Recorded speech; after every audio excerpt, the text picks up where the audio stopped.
Everybody, welcome to another episode of the Earn It podcast. In this episode, we're going to talk a little bit more about the elimination of Grad PLUS uncapped borrowing for nurses.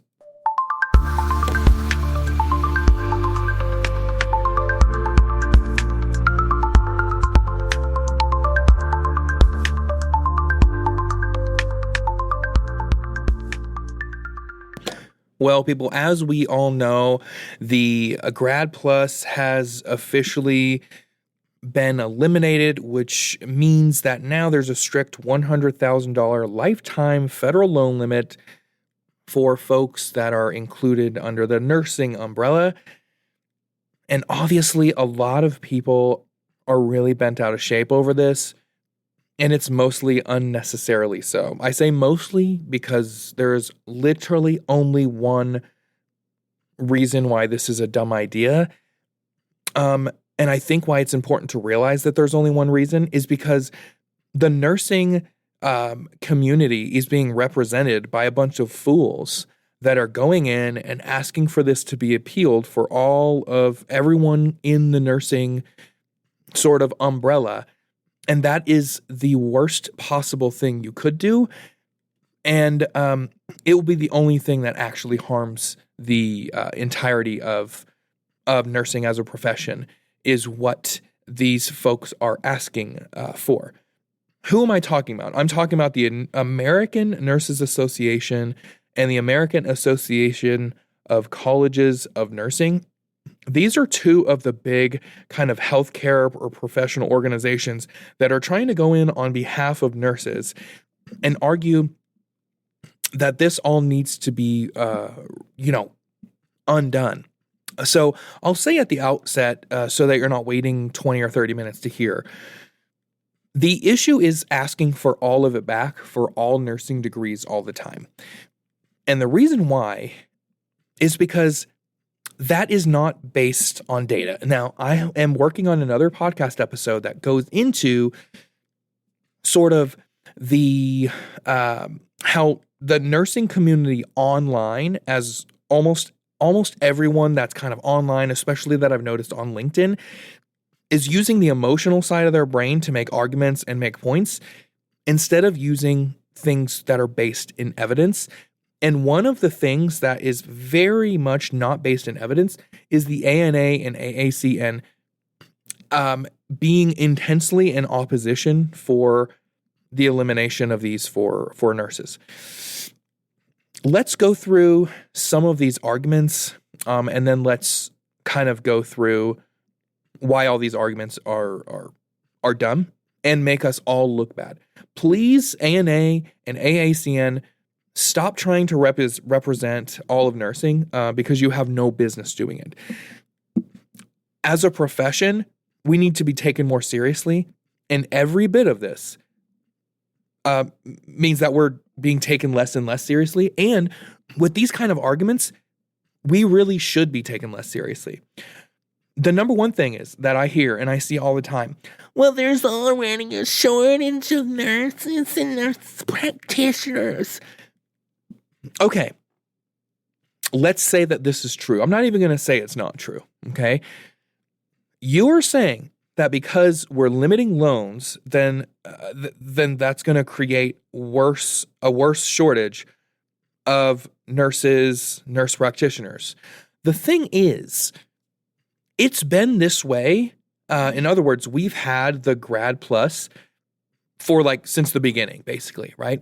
And there is still now a shortage of it. So pretending that we are going to go, if we undo all of this and go back to letting nurses and people going for nursing degrees borrow $250,000 to get their degrees is going to somehow address that shortage issue, you're completely ignoring the fact that we've had Grad PLUS loans for decades and there is currently a shortage. Again, this gives you that there is a shortage, and that it's on the nursing profession instead of PAs or MDs to fix their shit.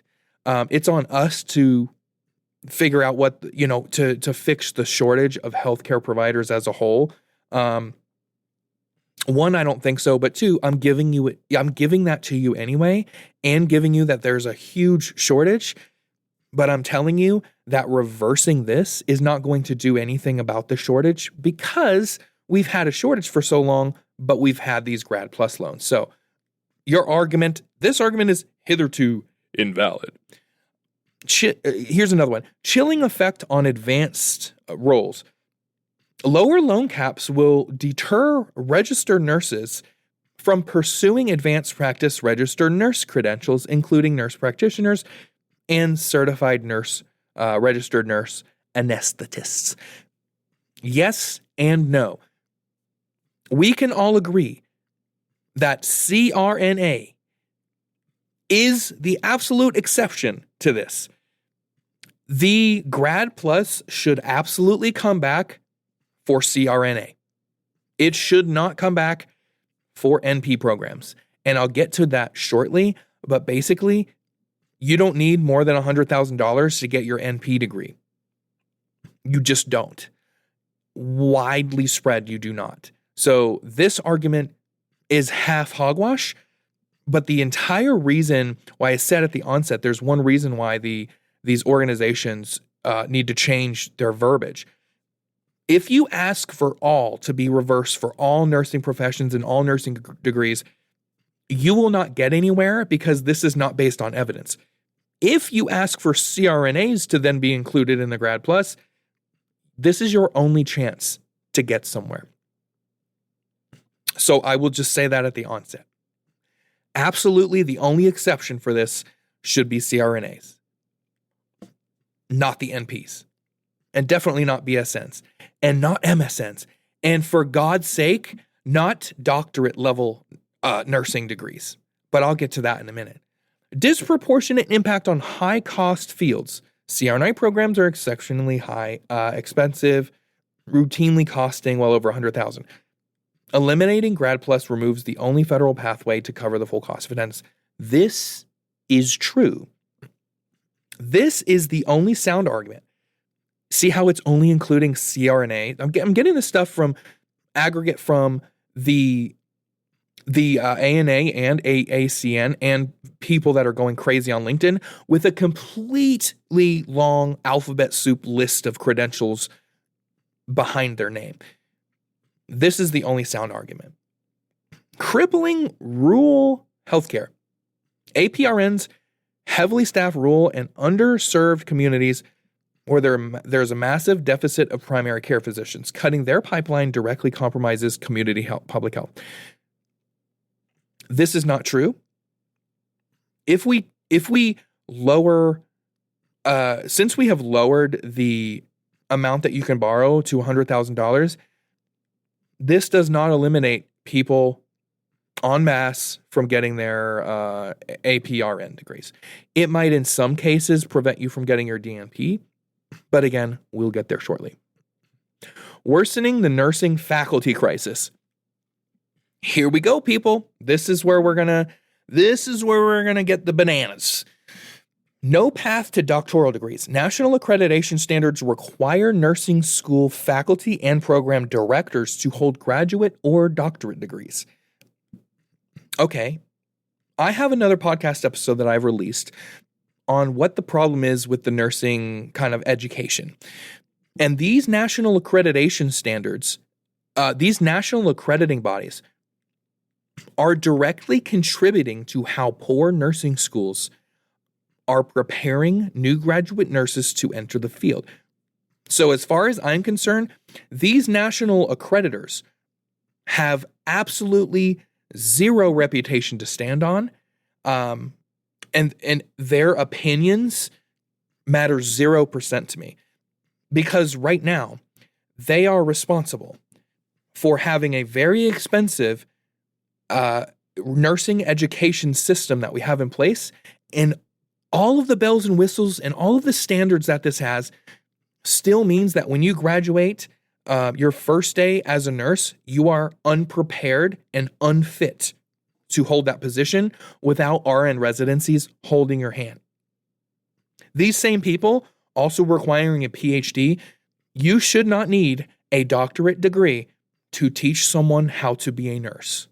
That is ridiculous.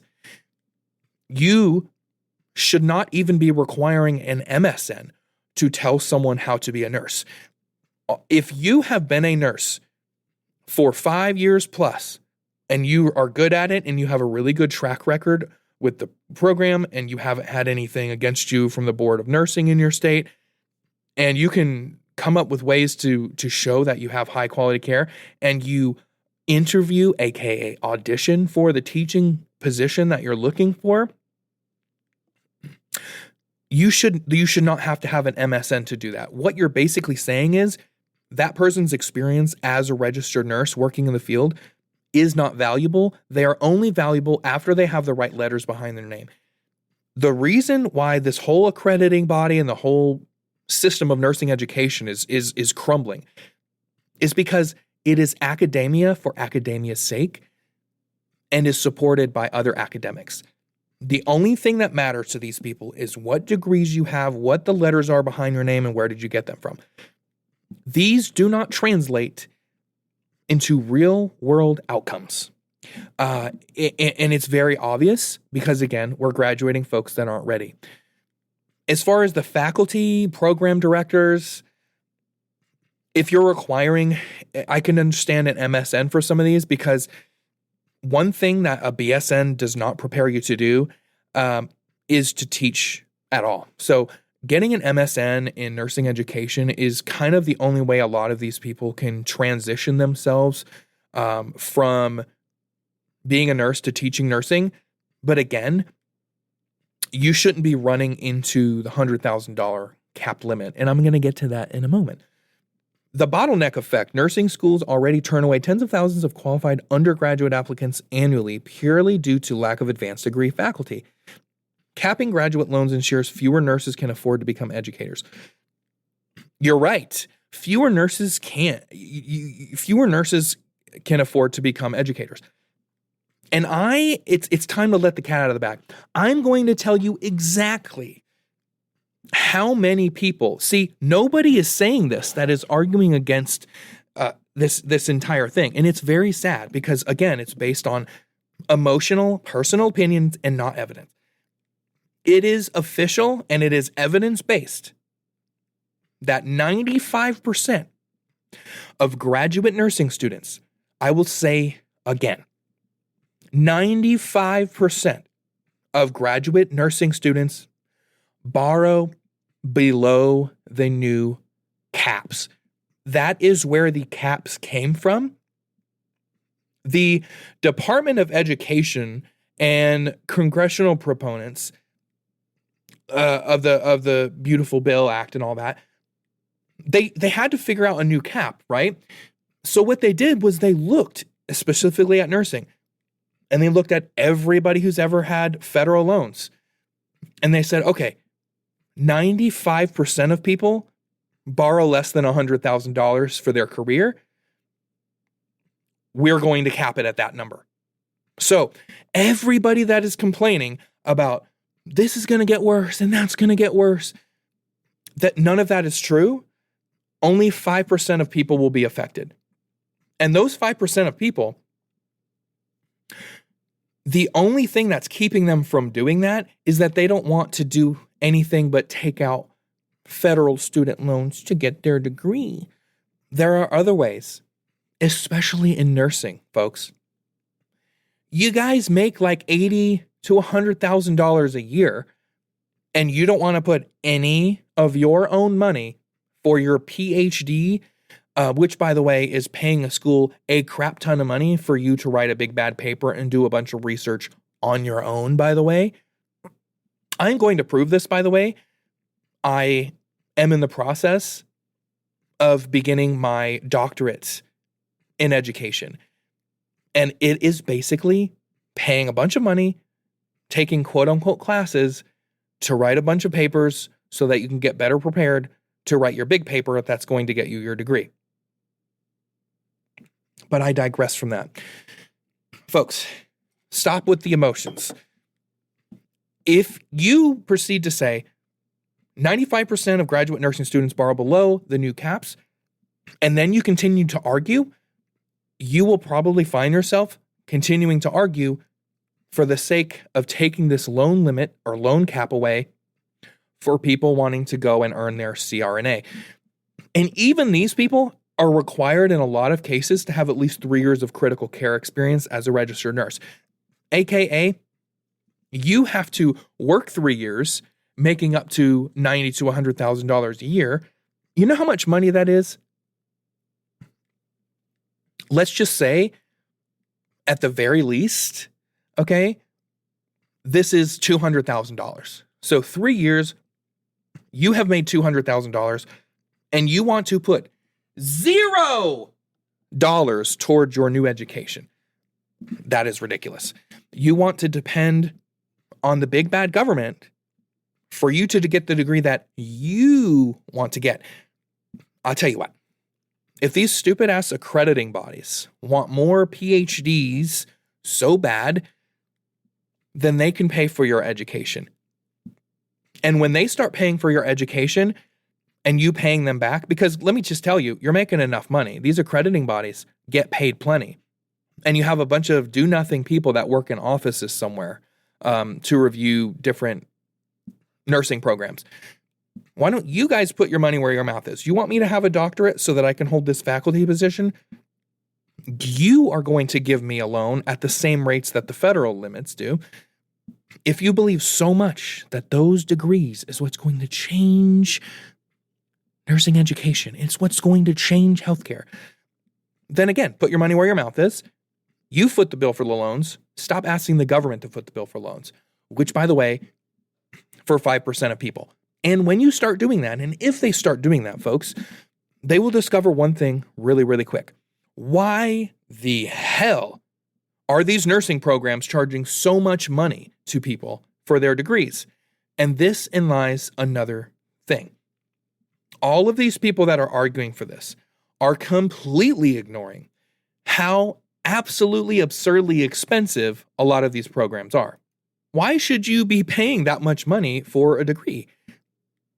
You probably shouldn't, and that's another reason why I think it's good that they cap the loan limits. All of these predatory, I'm going to jump down to another argument real quick.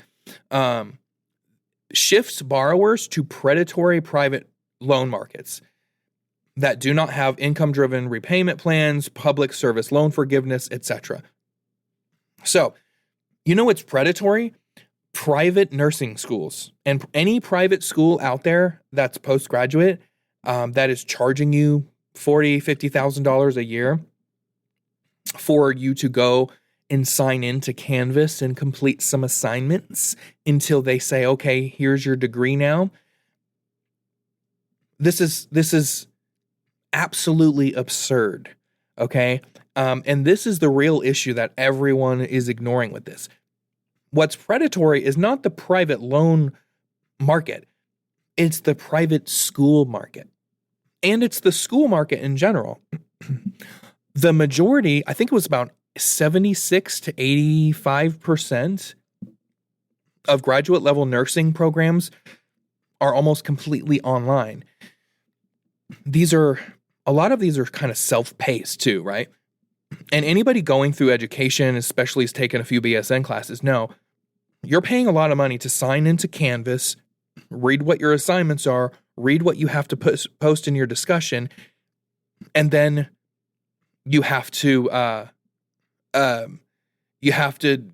regurgitate the information in any way that they see fit. And if you do this enough times, aka if you pay them enough money, then you've paid them long enough to where they can now give you a degree that they're only allowed to hand out because the accrediting bodies. My nursing program, which is actually teaching me how to be a nurse, I'm paying out of pocket around $1,500 total, not taking out any loans because I don't need to. Here's another thing, guys. I'm about to point this shit out to you real quick. I don't need any loans, nor do I need financial aid in order to pay my $1,200 to $1,500 per semester tuition for my nursing program. The only program that is putting any effort into teaching me how to actually be a nurse. Meanwhile, for a summer semester, I'm taking 2 classes. Neither one of these can I actually articulate exactly what these classes are going to teach me. 2 classes during the summer, $3,377 is what I need to pay. Can I pay that out of pocket? No. So what am I doing? I'm taking out a student loan. Why am I taking out student loans to pay $3,377 in only a 2-month time span? Because it's doable for me in my situation, and it may not be for everybody, to pay $1,200 over 6 months, but to pay $3,300 over 2 months for 2 classes, completely online. That is the ridiculous part about this entire situation. There is nothing ridiculous about saying, hey, how about you borrow less than $100,000? Because we've noticed, all you nursing folk, 95% of you never hit that cap. So we're just going to go ahead and put that cap there. Now, another thing that a lot of them are getting caught up on is the, quote, professional degree designation, especially while giving it to fields like chiropractic, theology, and law. First of all, why are we considering theology to be a professional degree when nursing isn't? That I agree with the outrage. Chiropractic, that's a professional degree, whereas nursing isn't. Chiropractic is basically people, they might as well wave crystals over your forehead because you can make YouTube videos on how to safely crack your back. Chiropractic is a joke. Theology degrees is a joke. Not that your theology or whatever belief system, whoever you are listening, that's not a joke. To go and pay hundreds of thousands of dollars to learn more and more about a free book that you can find in any hotel side table drawer, you're right. That should not be considered professional, whereas nursing should be. But this deprofessionalization is just a meaningless semantic thing that people can't get over. Why? Because they are arguing from either authority, which is a big one. It's going to be a big topic on another sort of podcast episode that I'm currently working on. And at the same time, and they're arguing from the emotional side of their brain. So authority and emotion is what's dominating the argument right now. Evidence is taking a backseat. And guys, all of the nursing profession is just going to look more and more foolish the longer that this kind of stuff goes on. Folks on the internet, especially, are really angry and upset about things that A, they have no idea what they're talking about, and B, they're not using any evidence. There are some other arguments here. Loss of public safeguards. Forcing graduate students to bridge the tuition gap between private loans means losing crucial federal safety nets. You don't deserve a safety net all the time. Not everyone deserves a safety net for everything they do. Oh, look at us.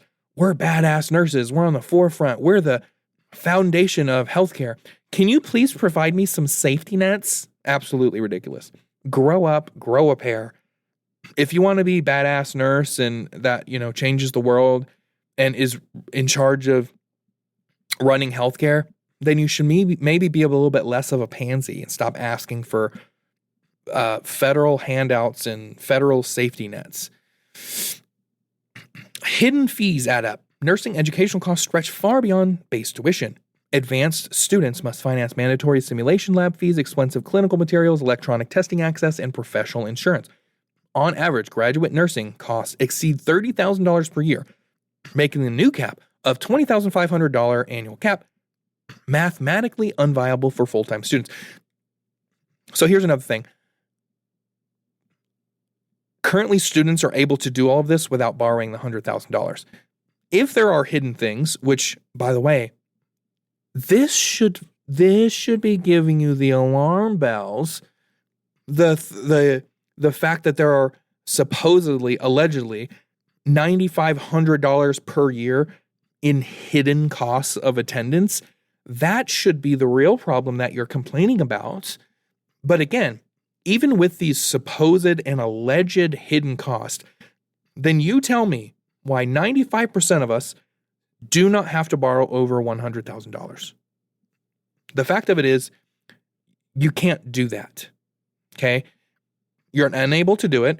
The whole reason why this is a discussion. And the whole reason why nursing is in here is because of the simple fact that 95% make it without borrowing the $100,000 cap. But if you have another reason that ignores that, other than CRNA, because again, I'm just going to go ahead and wrap this entire episode up. ANA, AACN, and everybody on the internet, stop yelling about how all of nursing should be able to borrow $250,000 over their lifetime and start saying, wait a second, let's do some restructuring and make sure that our CRNAs are able to grant that much. Let's not ask for all of it to be reversed, because that will immediately be shot down. You know why? Because evidence is not on your side. If you isolate CRNA, evidence is on your side. If you throw everything else in with it, evidence is not on your side. The Department of Education will laugh at you, as they should, and you will not get anything eliminated. And CRNAs will keep on staying in that same place they are right now, which are, hey, we can't afford our tuition without going private and paying a bunch more, so I'm not going to go to CRNA school anymore. And then we will deal with a serious CRNA shortage. Which, by the way, the only reason ARNPs, CRNAs, the only reason why PA CRNAs and nurse practitioners exist is because in the traditional medical community, MD, DO, all that jazz, their school system is such a failure that they're not even able to provide the appropriate amount of professionals, because for some reason, we need doctors to go and take 2 years of physics. We need them to take 3 levels of calculus in order to tell you that the thing on your foot is a damn bunion, and in order to tell you maybe you should stop eating McDonald's 6 times a week and your cholesterol won't be so high. So, first of all, again, the only reason why those professional levels exist is because of the failure of another thing. And if and when, from the looks of things, when nursing starts to fail because everything's crumbling educationally and nobody's being taken seriously, something is going to fill our place too. Mark my words. And those of you that are out there and you're really scared about AI, maybe taking certain jobs of yours, especially ARNPs, because let's face it, providers will go before nurses do. If you're so worried about that, maybe you should compete with AI, because right now, most of us just sound like a bunch of little whiny babies. We're not going to be taken seriously. Nothing's going to change because the ask on the Department of Education is not a targeted ask. It's an overreaching ask of something that's completely unreasonable and completely unfounded in evidence. And quite frankly, you should be thrown out on your ass.